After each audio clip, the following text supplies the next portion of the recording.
So I was just wanted to read about love as being the higher law or the law of liberty.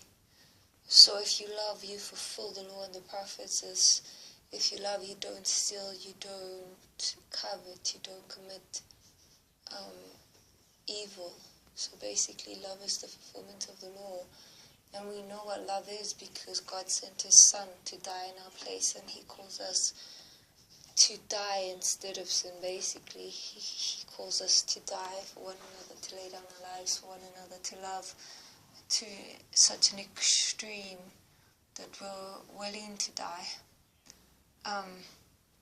Instead of an eye for an eye, in Christianity, we're all called to die for each other. Instead of killing, we're called to take the wrong, to turn the other cheek, to give of our, if somebody asks, and not ask for anything back. So this is a Christian principle, is the opposite of the law, which then still fulfills the law.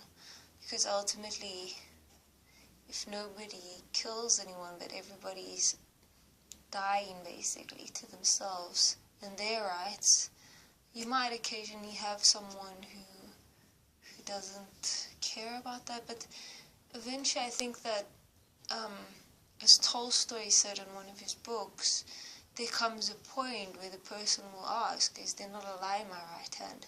Do I really want to bludgeon this peasant, or is it, for what reason am I doing it?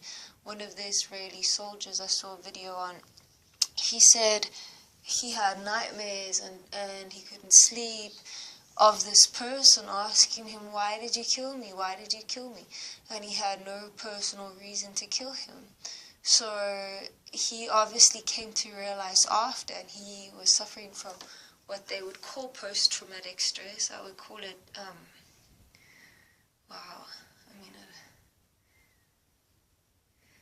yeah, that's what they call it, but I would say it's to do with violating God's law. And he needed a solution to know he's forgiven. But he needs to come to that conclusion with God, that God can forgive him for that, so he didn't know why he did that afterwards, and he was shouting at the people saying, I killed 40 people so that you can be in this country, and I'm all messed up, and I can't function. And he said he even went to his bed at night and things like that, because his conscience was eating him up, so he was like serving his country, but it was detrimental to his own well-being.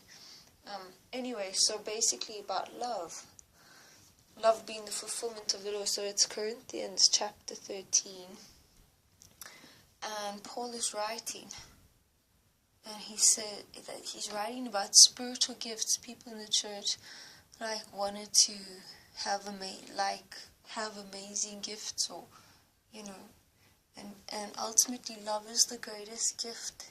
Above speaking in tongues or prophecy, to love is the highest thing that God actually calls us to. So this is what his conclusion was. He says, though I speak with the tongues of men and of angels and have not charity, which is love, I am become as a sounding brass or a tinkling cymbal.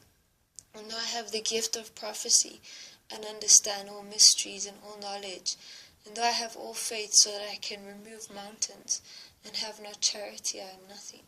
And though I bestow all my goods to feed the poor, and though I give my body to be burned, and have not charity, it profiteth me nothing. Charity suffereth long, and is kind. Charity envieth not. Charity vaunteth not itself, is not puffed up, doth not behave itself unseemly, seeketh not her own. It is not easily provoked, thinketh no evil, rejoiceth not in iniquity, but rejoiceth in the truth. Beareth all things, believeth all things, hopeth all things, endureth all things. Charity never faileth, but whether there be prophecies, they shall fail. Whether there be tongues, they shall cease. Whether there be knowledge, it shall vanish away. For we know in part, and we prophesy in part. But when that which is perfect is come, then that which is in part shall be done away. When I was a child, I spake as a child, I understood as a child, I thought as a child. But when I became a man, I put away childish things. For now we see through a glass darkly, but then face to face. Now I know in part, but then shall I know even as also I am known. And now abideth faith, hope, and charity. These three, but the greatest of these is charity. So he says even love is greater than faith and hope. That's also interesting. But these three things are the things that abide. And I think ultimately without faith it's difficult to love, because you would be in fear. So that's all I wanted to read about that, about love.